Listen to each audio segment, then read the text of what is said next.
Qu'ils soient microscopiques ou gigantesques, les végétaux jouent un rôle crucial pour la vie sur Terre. Ils transforment la lumière du soleil en composants chimiques indispensables à l'existence de tous les êtres vivants complexes. La végétation est à la source de toute vie. Sans photosynthèse, ni les plantes, ni les animaux, ni les humains n'auraient de quoi se nourrir. Mais qu'en est-il des régions polaires? Comment des plantes peuvent-elles pousser dans la glace et la nuit hivernale?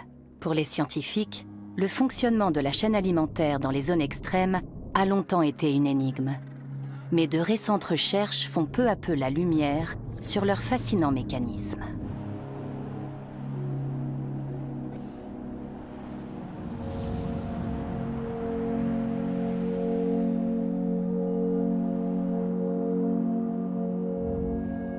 Cooper Island. Cette étroite bande de sable au large de l'Alaska est le point des États-Unis le plus proche du pôle Nord.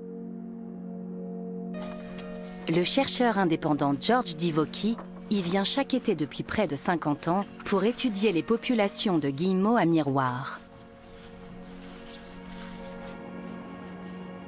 Ces oiseaux marins passent l'hiver sur les glaces de l'océan Arctique et viennent se reproduire sur Cooper Island en été.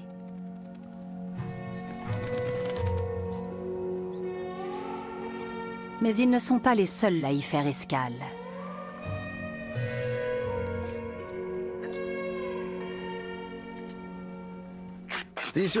C'est un système d'alarme qui détecte les mouvements. Je l'ai acheté sur Internet.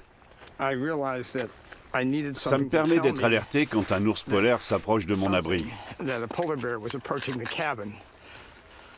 Comme ça, j'évite les mauvaises surprises. Il y a 2 ou 3 ans, j'en ai acheté 4 exemplaires. Et je ne pourrai plus m'en passer. Les fausses alertes sont rares. Un matin, alors que je venais de me réveiller, l'alarme s'est déclenchée. J'ai regardé dehors et il y avait un ours juste devant le campement. J'ai hésité à mettre un commentaire sur le site marchand pour donner des précisions sur ce système. Car ceux qui l'achètent pour sécuriser leur maison en font un tout autre usage que moi.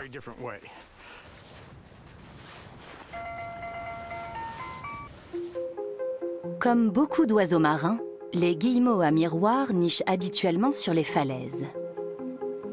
Mais lorsque George Divocky arrive à Cooper Island en 1972 en tant qu'étudiant, il découvre des guillemots installés au sol, au milieu des cailloux. Il tient là une chance unique de pouvoir les étudier comme personne avant lui. Cet oiseau n'est pas bagué. Il vient d'ailleurs. Ici, je peux prendre les poussins dans les nids, les baguer et les peser tous les jours. Je peux même attraper les oiseaux adultes pour les baguer. La colonie est juste à portée de main, alors que sur une falaise, mes recherches n'auraient pu se limiter qu'à quelques spécimens.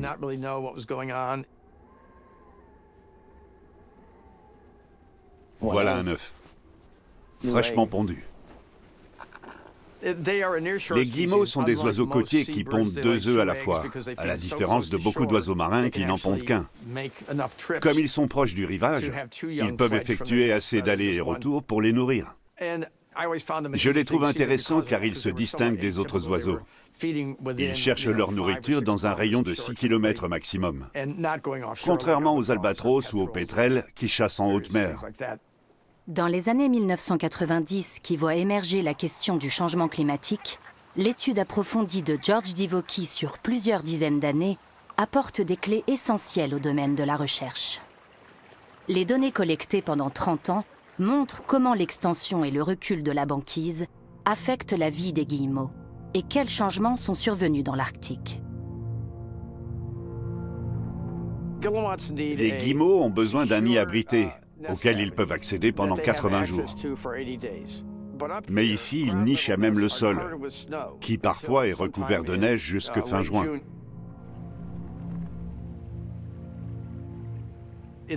À la fin des années 1990, quand Al Gore essayait de rassembler des données sur le changement climatique, j'ai commencé à noter les dates de ponte. Et je me suis aperçu que les oiseaux pondaient de plus en plus tôt dans l'année, à mesure que la neige fondait. Et si la neige fondait, c'est parce que les températures augmentaient. C'est le premier effet du changement climatique que j'ai pu observer. Mais le changement climatique ne tarde pas à révéler un autre effet alarmant. Des ours polaires affamés. En 2003, j'étais ici avec une équipe. Et je me souviens que soudain, j'ai vu un ours polaire traverser le campement. En 28 ans, je n'en avais aperçu qu'un ou deux. Et là, il y en avait un qui errait juste sous nos yeux. C'était effrayant, mais on s'en est sorti. Par la suite, les ours revenaient régulièrement. Une fois, ils sont venus à plusieurs. Ils nous ont chassés et ont détruit nos tentes. Il a fallu qu'une équipe de secours vienne nous chercher. Ils ont aussi dévoré presque tous les poussins. Cette année-là, la banquise avait tellement reculé que les ours polaires étaient arrivés jusqu'ici, ce qui a eu des effets dramatiques pour la colonie. C'était 5 ans après avoir observé que la neige fondait plus tôt dans l'année. Et les glaces flottantes fondaient elles aussi. L'année suivante, le chercheur installe des boîtes de nidification suffisamment robustes pour résister aux ours. Mais comment préserver les oiseaux des effets du changement climatique?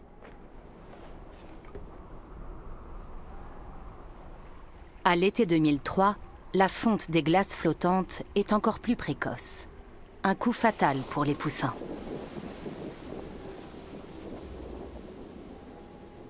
La situation était telle que les poussins mouraient de faim dans leur nid, ce qui n'était encore jamais arrivé.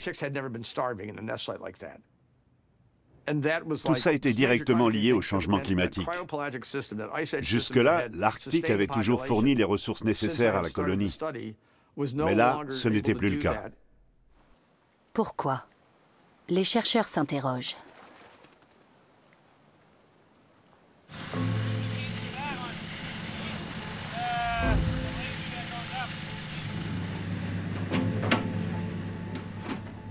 Sur une petite base militaire danoise, Thomas Krumpen et son équipe préparent leurs appareils de mesure. Ils collectent des données pour l'Institut allemand Alfred Wegener, l'un des plus grands centres de recherche polaire au monde.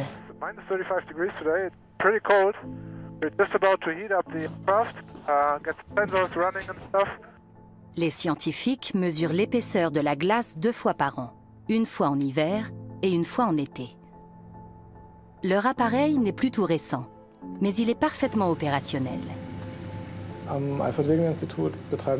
Nous disposons de 2 avions de recherche avec lesquels nous prenons des mesures au-dessus de la banquise. L'un d'eux est un DC-3 qui a plus de 80 ans, mais il est extrêmement robuste et donc parfaitement adapté aux régions polaires. Ici, il faut des engins qui tiennent le choc.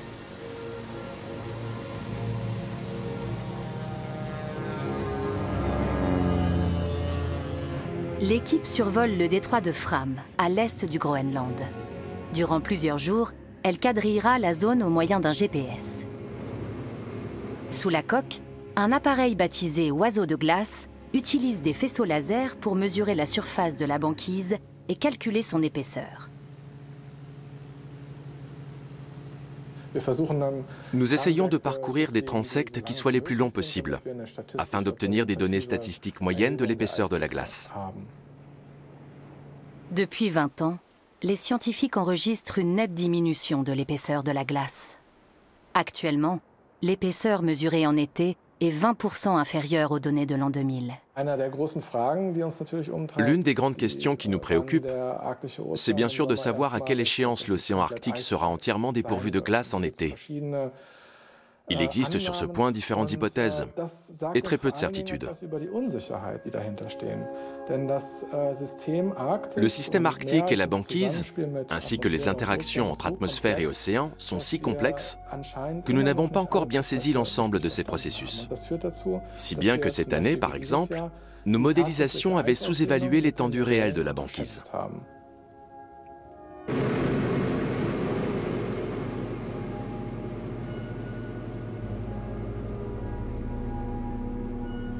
Les scientifiques mesurent ici l'albédo, le pouvoir réfléchissant de la glace. Celle-ci renvoie la lumière du Soleil vers l'atmosphère, permettant aux pôles de rester froids. À l'inverse, l'eau sombre absorbe la chaleur, ce qui fait fondre la glace. Autre paramètre, l'épaisseur de la banquise. La glace pérenne qui se forme sur plusieurs décennies peut atteindre 4 mètres d'épaisseur. Elle est dense et fond lentement. Elle était autrefois la norme, mais elle se raréfie aujourd'hui. Depuis les années 1970, les images satellites nous permettent d'observer quotidiennement l'évolution de la banquise, ainsi que la circulation des glaces dans l'Arctique. Depuis plusieurs années, Thomas Krumpen établit des graphiques où l'on observe une constante diminution de la glace pluriannuelle, représentée ici en blanc. On observe aussi des changements dans le mouvement des glaces. Les glaces de l'Arctique sont entraînées par les vents. Les régimes météorologiques à grande échelle, tels que les hautes et basses pressions, jouent aussi un rôle, car de ces systèmes dépendent les différents courants océaniques. L'un d'eux est appelé la dérive transpolaire. Il faut s'imaginer un grand tapis roulant où les glaces qui se forment sur les côtes russes traversent l'océan Arctique central, puis dérivent vers le détroit de Fram. Et une fois là-bas, elles finissent par fondre. Les glaces flottantes sont essentielles à la vie de l'océan Arctique. Celles qui se forment dans les eaux côtières peu profondes contiennent des sédiments riches en nutriments consommés par les micro-organismes. Grâce aux images satellites, on a pu observer au cours des dernières décennies que les glaces qui se forment sur les côtes russes fondent en été et n'atteignent donc plus le centre de l'océan Arctique.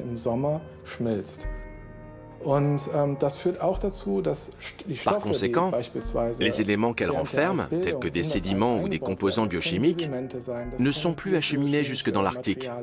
Ils sont libérés avant, à un autre endroit. On ignore quelles conséquences cela peut avoir, car on ne sait pas encore précisément de quelle manière circulent les différents composants biochimiques.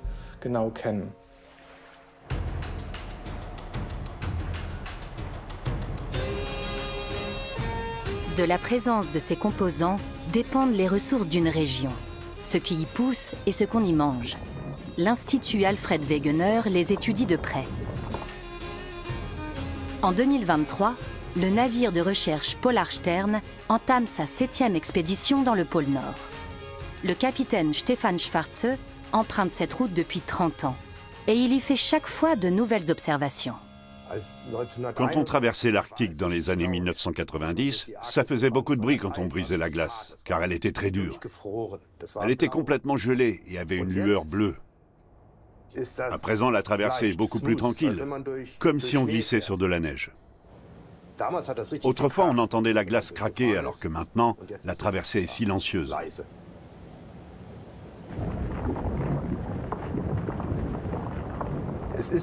La glace qu'on trouve aujourd'hui en Arctique n'a pas plus d'1 an.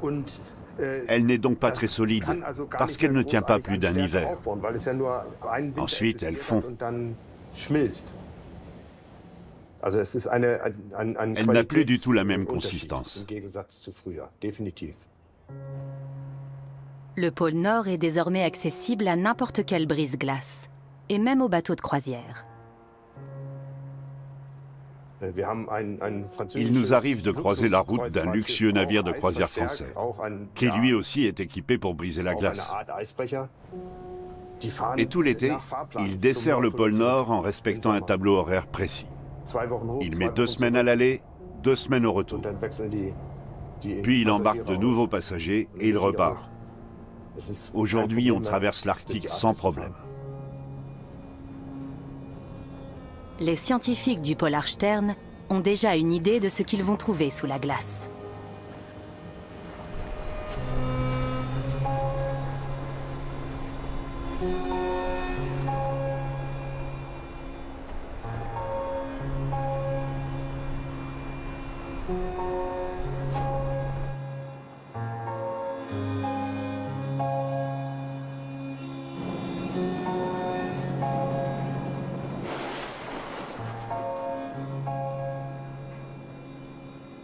Antje Boetius, directrice de l'Institut Alfred Wegener, conduit la mission. Il s'agit de sa 50e expédition marine. Elle espère trouver des traces de végétation sous la glace.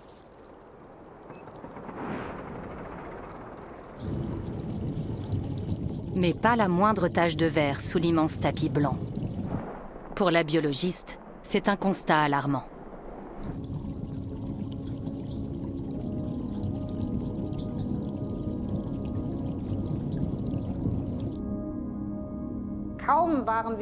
On avait à peine entamé les recherches qu'on a tout de suite remarqué que quelque chose avait changé et que l'algue Melosira avait disparu.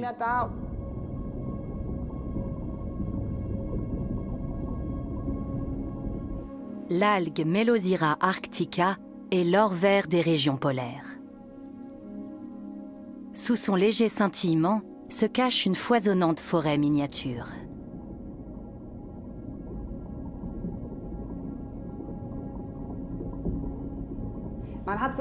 En Arctique, la photosynthèse n'est possible que sur un temps très court. Sans elle, pas d'algues.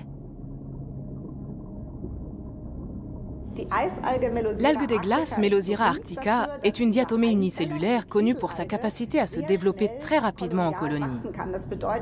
Elle se divise plusieurs fois et chaque nouvelle cellule s'associe aux autres pour former une épaisse couche visqueuse. Celles-ci pendent sous forme de filaments qui s'entremêlent et peuvent atteindre plusieurs mètres de long. Et quand on les observe en plongeant ou avec des robots, on a l'impression de pénétrer dans une forêt vierge. Mais cette année, aucune trace de cette algue.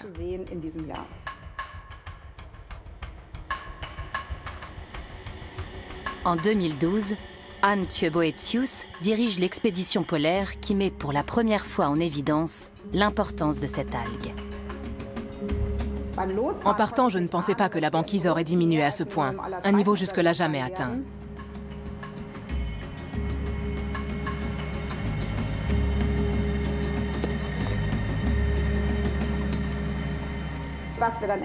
Nous avons découvert l'étroite connexion qui existe entre la glace de mer et les fonds océaniques.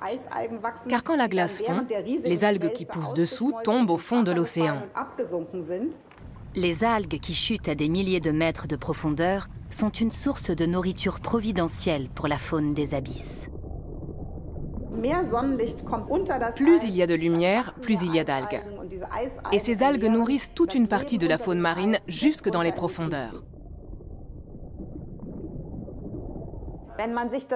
Si on compare l'écosystème de l'océan à celui d'une forêt, il existe entre les deux une très grande différence qu'il faut prendre en considération.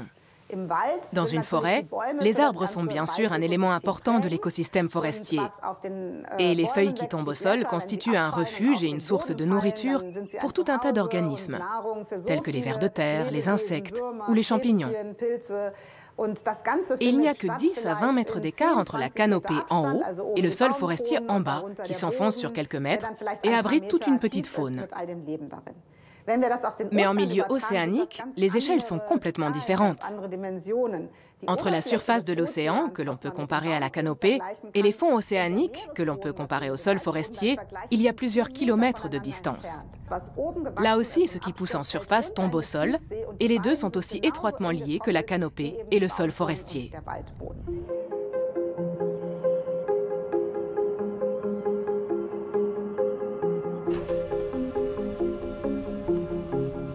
En 2023, les chercheurs constatent une interruption de cette chaîne alimentaire. Ils ne trouvent aucune trace d'algues sur les fonds marins. Parmi les organismes que l'on rencontre dans les fonds marins, il y a la bonellie. Ce ver marin a ceci de spécifique qu'il se nourrit de sédiments, et ses traces sont très caractéristiques. Il mesure une vingtaine de centimètres et vit enfoui dans les fonds marins dont il ne sort jamais. Il est pourvu d'une trompe d'environ 1,5 mètre avec laquelle il ratisse le sol tout autour de son orifice. Sa présence est très facile à identifier et nous avons établi des comparaisons avec les différentes traces que nous avons pu observer il y a 10 ans. Il apparaît clairement qu'il n'a plus assez à manger. Les chercheurs ont identifié 2 conséquences de la dérive des glaces polaires. Elles privent l'océan Arctique de nutriments et modifie les conditions climatiques. Si les chutes de neige deviennent trop fréquentes, la lumière ne traverse presque plus la glace, ce qui empêche la vie sous-marine de se développer.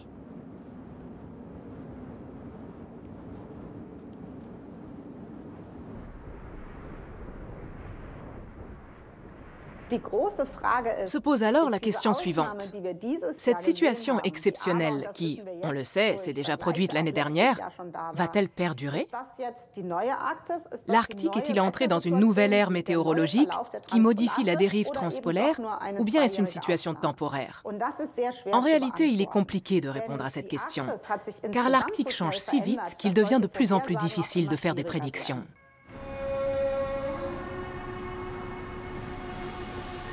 Même avant le début du changement climatique, les scientifiques avaient du mal à comprendre la complexité des mécanismes biologiques de l'Arctique, notamment les interactions entre glace, algues et animaux. Le biologiste Hauke Flores et son équipe ont mis au point leur propre méthode d'investigation.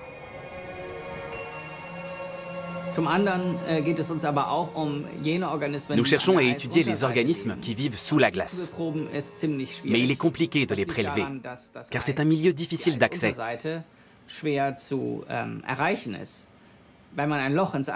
Quand on fore un trou dans la glace, on ne peut pas vraiment accéder sous la banquise. On ne peut investiguer que dans un petit périmètre. C'est pour cette raison que nous avons développé différents types de filets. Nous avons par exemple un très grand chalut. Il se déploie sur un des côtés arrière du bateau et glisse sous la glace pour prélever les organismes qui s'y trouvent.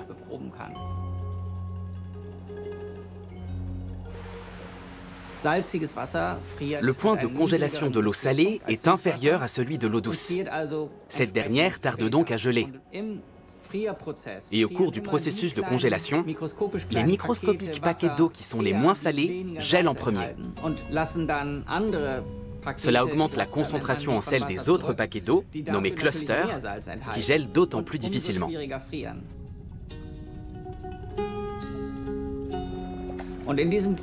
Lors de ce processus, il se forme une sorte de matrice composée d'eau gelée et de cristaux de glace, parcourus de petits canaux et de cavités. Ces derniers contiennent une eau très salée, que l'on appelle saumure.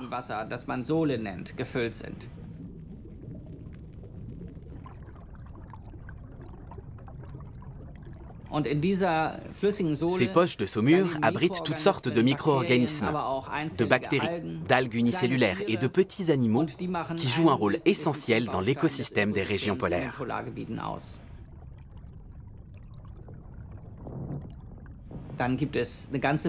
Parmi les organismes unicellulaires, il y a les fameuses algues des glaces, qui forment de superbes motifs et sécrètent des substances qui les empêchent de geler.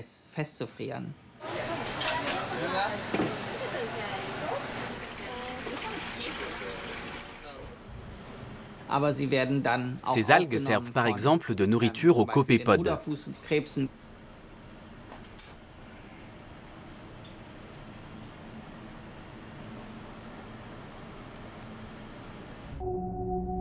À vrai dire, de nombreuses branches du vivant sont aussi représentées dans ces glaces de mer.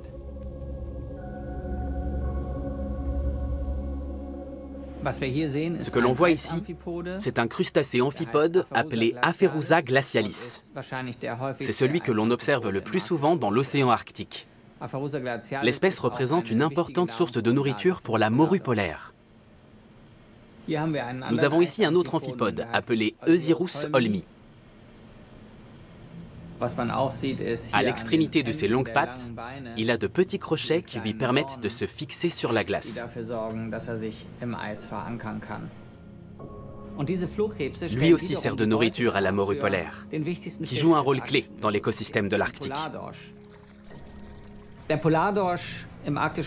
La morue polaire est une espèce très particulière, car pendant des millions d'années, elle s'est adaptée aux conditions polaires de l'Arctique comme aucune autre espèce.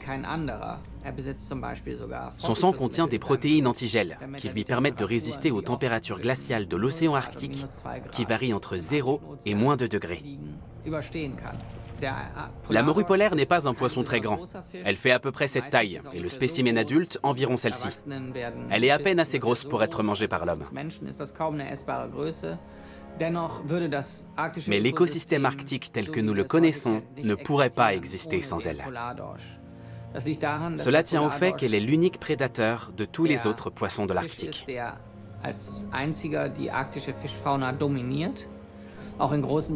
Elle est aussi très abondante dans des régions qui sinon seraient hostiles.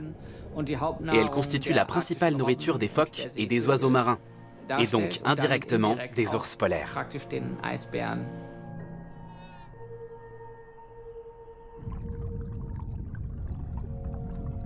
Comprendre les interactions qui se jouent entre la glace, les algues et la morue polaire permet d'expliquer pourquoi les poussins dépérissent sur Cooper Island. Les guillemots sont adaptés à la glace. Et on est toujours parti de l'hypothèse qu'ils utilisent la banquise comme un prolongement du littoral. Elle leur offre un habitat proche des côtes où ils peuvent pêcher et se reposer.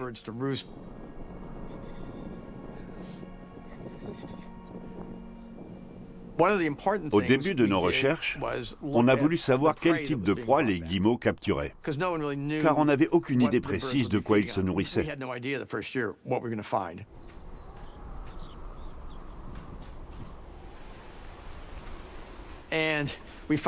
La première année, on a vu que les parents rapportaient des morues polaires à leurs petits. Et l'année suivante aussi.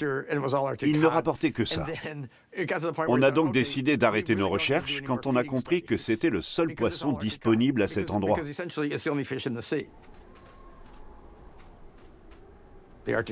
La morue polaire mange du zooplancton, qui se nourrit lui-même du phytoplancton présent sous la glace.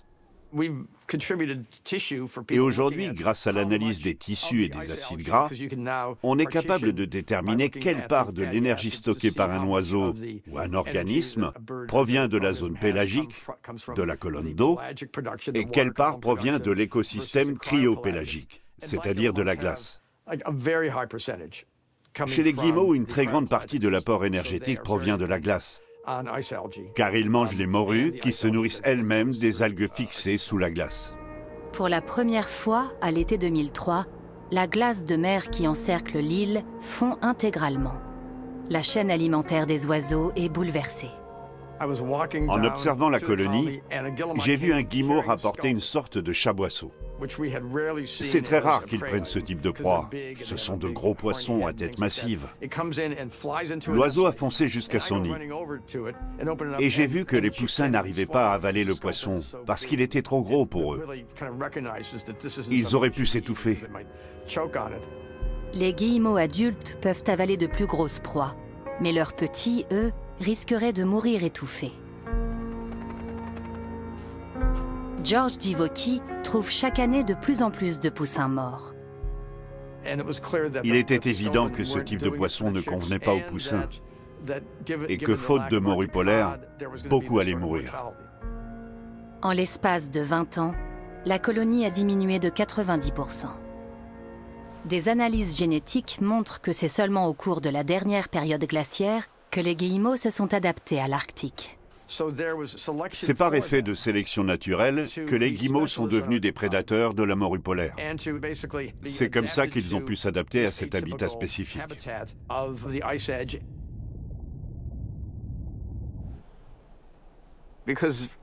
La morue polaire étant la seule espèce de poisson présente ici, elle joue un rôle clé dans le réseau trophique.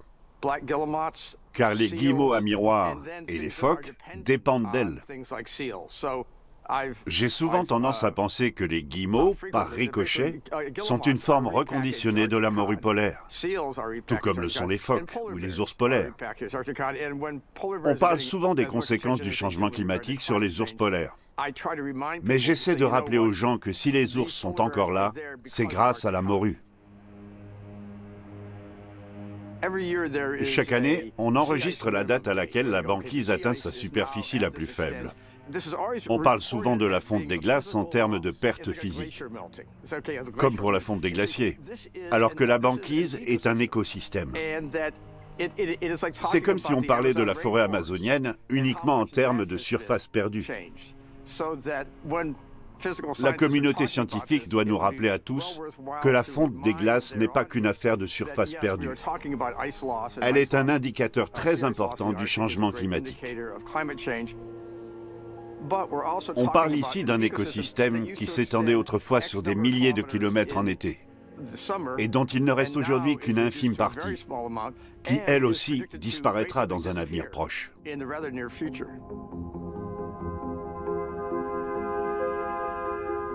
À l'autre bout de la Terre, au pôle Sud, la banquise recule aussi, mais plus lentement.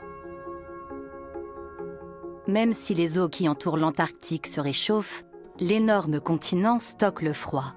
Mais ici aussi, la fonte des glaces est en marche. La structure de cet écosystème, elle est relativement similaire entre la banquise antarctique et la banquise arctique. Mais il y a une grosse différence, c'est que ce ne sont pas les mêmes communautés d'algues, ce ne sont pas les mêmes communautés d'invertébrés. L'écologue Christophe Barbreau étudie les oiseaux de l'Antarctique. Il observe de près les manchots empereurs qui, pour se reproduire, entament une longue marche à travers la banquise.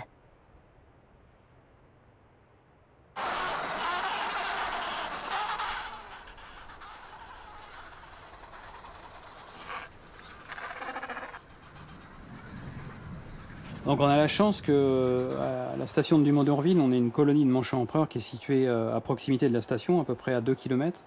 Les premières mesures qu'on a, c'est l'estimation d'abondance en 1952. Et depuis, chaque année, on a une estimation de la dynamique de cette population. Donc c'est en ça que ça représente un jeu de données qui est unique en fait au monde. Et ce qu'on a appris, c'est que contrairement au pétrel des neiges, par exemple, c'est une espèce qui répond énormément aux variations de la glace de mer. La banquise de l'Antarctique est une banquise côtière qui s'avance dans la mer. Elle croît et décroît au rythme des saisons. Pour aller pêcher en mer, les manchots doivent traverser cette glace côtière et laisser leurs petits à terre. En Antarctique, en fait, que les animaux s'alimentent sur du krill, la calandre antarctique ou les espèces de calmars, en fait, ce sont toutes des espèces qui sont dépendantes, plus ou moins, mais quand même dépendantes de la glace de mer. Donc si on a une baisse de la glace de mer pendant plusieurs années, comme ce qui s'est passé dans les années 70, on va avoir une baisse de l'abondance des ressources trophiques. Et c'est ce qui explique l'augmentation de la mortalité dans les années 70 et la diminution de la taille de la colonie. Ce qui se passe depuis 2010, c'est un autre processus qui affecte non pas la mortalité des adultes, mais le succès de la reproduction et donc la survie des juvéniles.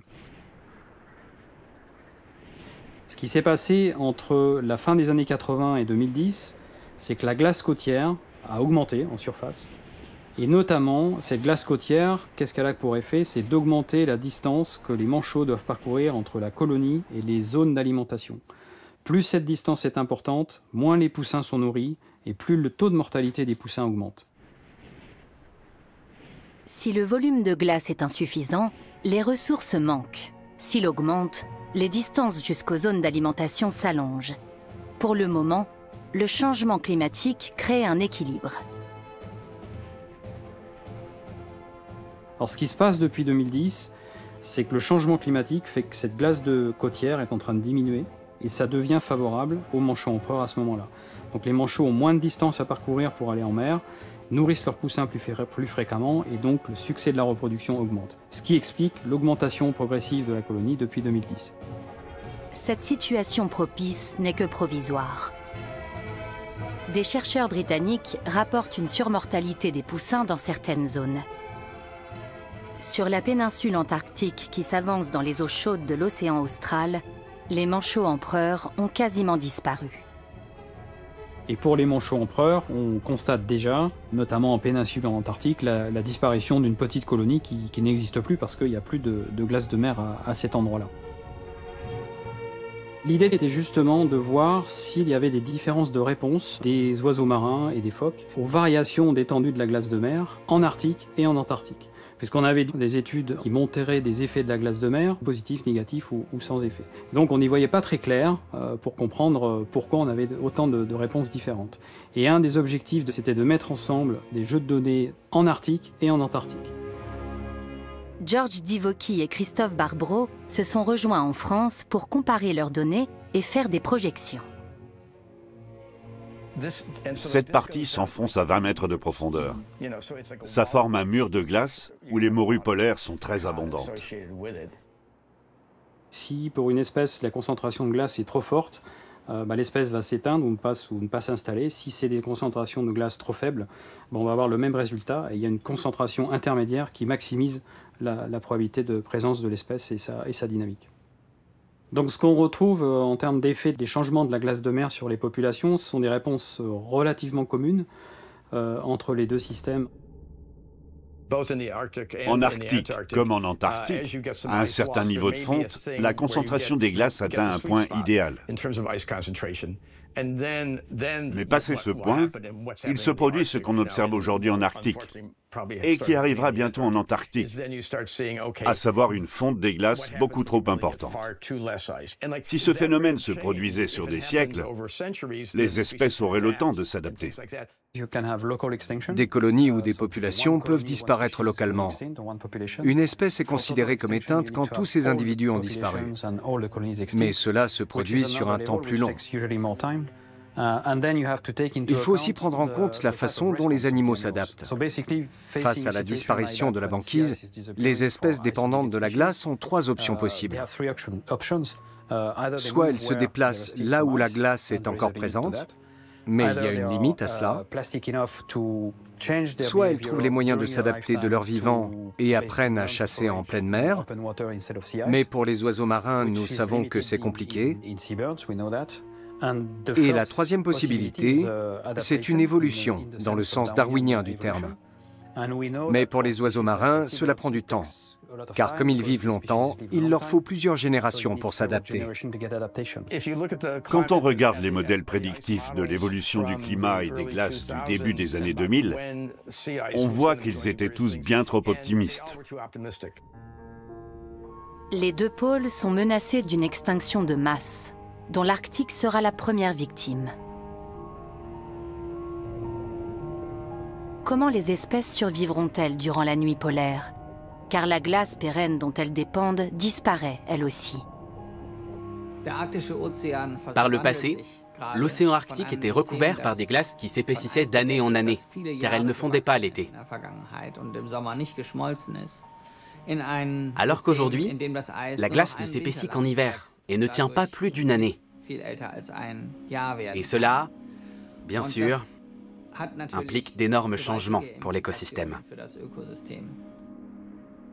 La formation de glace l'hiver et sa fonte complète en été bouleverseraient la vie de l'Arctique.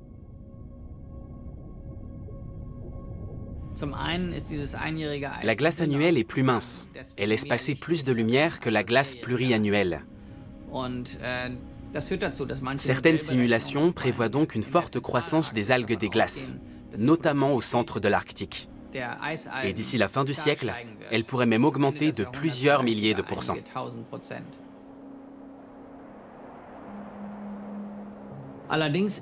Mais cette production primaire a une limite naturelle. Les algues ne peuvent pas croître proportionnellement à l'augmentation de la lumière, dans la mesure où la glace se réduit. Il faut l'un pour avoir l'autre. Par ailleurs, l'océan Arctique renferme une quantité très faible de nutriments. Les nutriments sont comme une sorte d'engrais qui favorise la croissance des algues. Et au printemps, quand toutes les algues poussent, elles absorbent l'intégralité de ces nutriments. Les algues qui ont commencé à pousser sous la surface ne peuvent donc plus produire de nouvelles algues. Et ce, malgré la lumière encore abondante.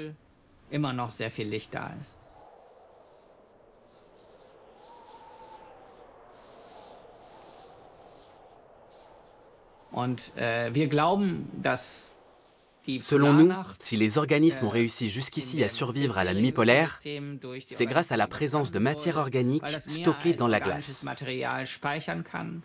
Car les dernières algues qui poussent à l'automne permettent de faire circuler en continu une petite quantité de carbone dans le réseau trophique, même durant les mois les plus sombres.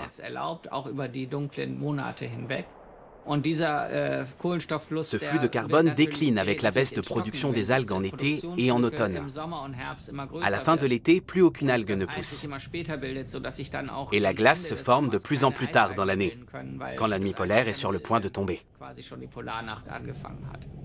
La vie polaire est rendue possible car la glace ancienne agit comme un réfrigérateur. Elle conserve les algues durant l'hiver. Ce que nous savons, c'est que la glace de mer abrite des organismes toute l'année, mais que chacun adopte une stratégie différente. Certains organismes se dirigent vers la banquise spécifiquement en hiver. C'est le cas du krill antarctique. Les juvéniles ne peuvent survivre à l'hiver qu'en se nourrissant d'algues et d'organismes associés à la glace. Ces organismes microscopiques alimentent des écosystèmes entiers. Et sans les microalgues, c'est toute la vie polaire qui sera menacée.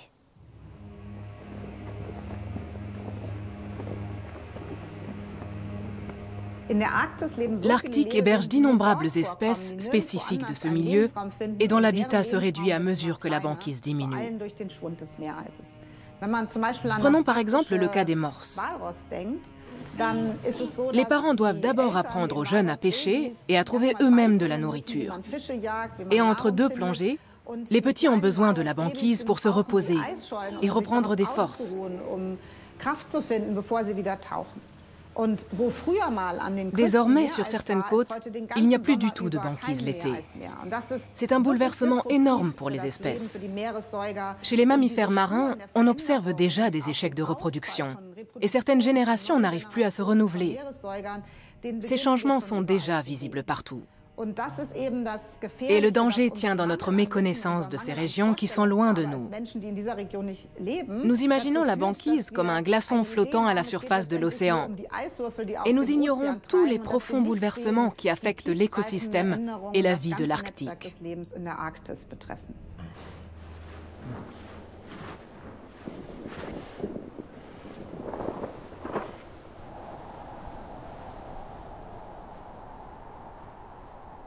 Les chercheurs observent actuellement la migration de certaines espèces subarctiques vers le nord.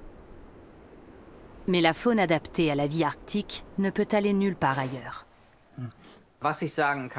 La biodiversité mondiale est la grande perdante du changement climatique. Car ce sont les espèces spécialement adaptées à la glace qui seront les premières impactées, telles que les micro-organismes et d'autres petits animaux. Et elles ne pourront pas être remplacées.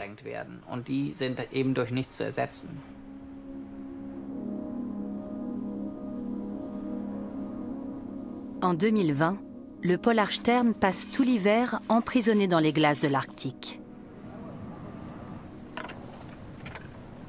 How many meters was that? 300 meters of listen south. Ah, you put it on 300. Ces chercheurs participent à l'expédition Mosaïque.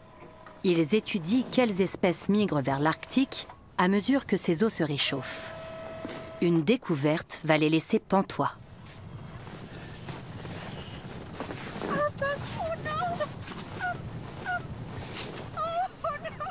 Is it an Atlantic cod? It's an Atlantic cod. This is not a polar cod. It's How an is it Atlantic cod. possible? This is how you know the Yeah, barb. yes, it's too big for a polar cod too. Lors de l'expédition Mosaïque, nous avons été de surprise en surprise. Au beau milieu de l'Arctique, nous avons trouvé des poissons de grande taille et aussi de gros poulpes. Nous n'aurions jamais imaginé ces espèces capables de vivre là. Et le plus incroyable, c'est que nous avons même trouvé un cabillaud. C'est le premier spécimen de cette espèce que nous avons trouvé en Arctique à une telle profondeur. En tout, nous avons attrapé 3 cabillots, ce qui donne une idée du peu de poissons qu'il y a là-bas. La quantité de poissons en Arctique est si infime qu'elle ne présenterait aucun intérêt sur le plan commercial. Et dans un avenir proche, l'écosystème ne suffira sans doute pas à nourrir d'importants stocks de poissons. Mais ce n'est pas ce qui importe ici. Le plus important, c'est que nous avons trouvé des cabillaud et des poulpes là où nous n'aurions jamais pensé en trouver. Ce qui montre bien à quel point nous en savons peu sur l'écosystème de l'océan Arctique central.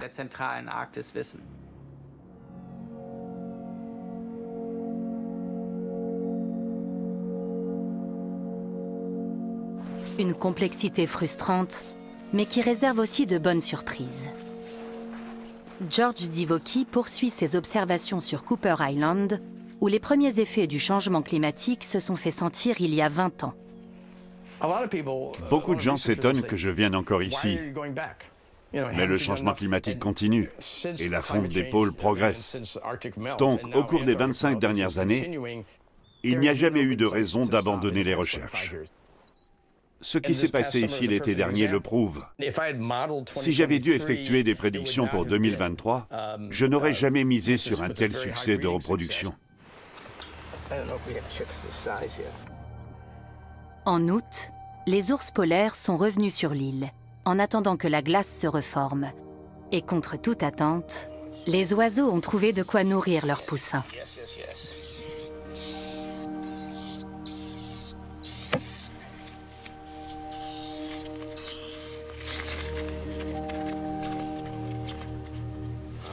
On va regarder tes ailes. Vous voyez, les rémiges primaires commencent à pousser et à blanchir.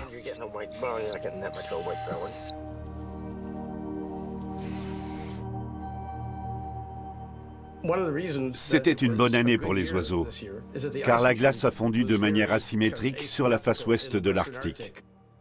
Au centre, elle a reculé autant que les autres années, mais de l'autre côté, dans la mer des Tchouktches, à l'ouest de Barrow et de Cooper Island, l'eau est restée froide et la glace s'est maintenue. Donc même si la banquise semblait très éparse du côté de Cooper Island, il y avait assez d'eau froide et de glace pour que les populations de morues polaires puissent se maintenir à proximité de l'île.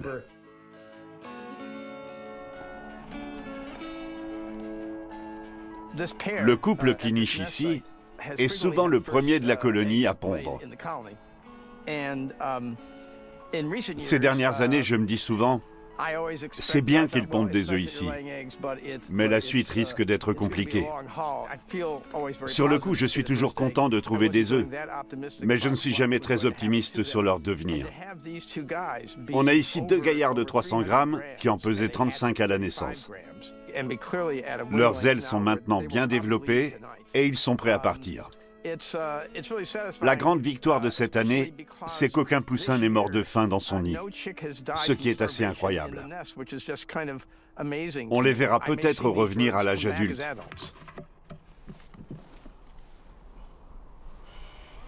Pour la première fois depuis des années, George Divocky quitte l'île sur une note d'espoir. Oui, c'était une bonne année pour les oiseaux. Une année intéressante et prometteuse. Alors que ces 5 dernières années, les choses allaient de mal en pis. Le même scénario se reproduisait chaque année. Et c'était déprimant parce que la colonie se portait mal. Les chercheurs sont tous d'accord.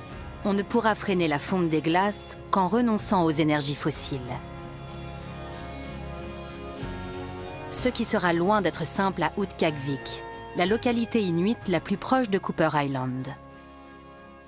On y pratique encore la chasse à la baleine, et ici, dans le nord de l'Alaska, les compagnies pétrolières sont le moteur de l'économie.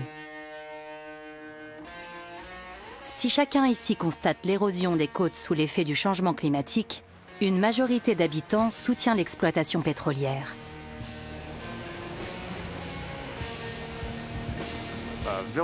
Au niveau de Barrow, qui a été renommé Utqiagvik, le littoral s'érode rapidement et le permafrost fond. Là-bas, il y a une station aménagée sous terre qui approvisionne le village en eau, en chaleur et en électricité. Mais elle est menacée à cause de la fonte du permafrost.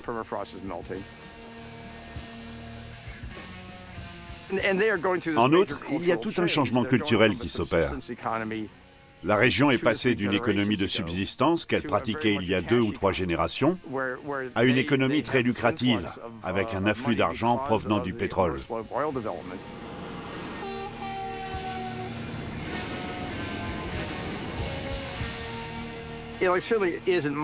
Je suis moi-même le produit d'un système qui consomme d'énormes quantités de combustibles fossiles. Je suis donc mal placé pour dire aux gens qu'ils devraient se détourner du pétrole. Ce serait très malvenu de ma part.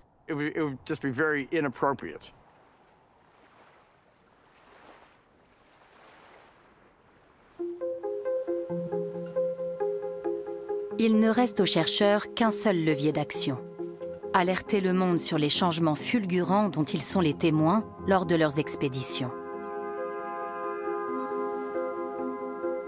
Après 2 mois en mer, le Polarstern regagne Bremerhaven, son port d'attache. La presse et les médias sont déjà sur place. Face à eux, Antje Boetius joue le jeu de la communication dont elle a maintenant l'habitude. Lorsque nous étions partis avec le Polarstern en 2012, la banquise était à son niveau le plus bas jamais enregistré. L'expédition que nous venons de mener a eu pour objectif d'observer les changements survenus dans l'Arctique au cours de cette dernière décennie. La question qui revient souvent et que les scientifiques se posent aussi, c'est à quoi bon faire toutes ces recherches et réunir toutes ces connaissances si derrière aucune action n'est menée? Mais ce n'est pas comme ça que je vois les choses. J'ai l'espoir que si nous poursuivons notre travail de recherche et de collecte d'informations, si nous continuons à expliquer le rôle essentiel des régions polaires pour l'avenir de l'humanité, si nous remplissons la tête des gens avec des images de toute cette vie merveilleuse, et si nous continuons à communiquer nos connaissances mieux et plus vite, alors oui, j'ai bon espoir que cela changera quelque chose.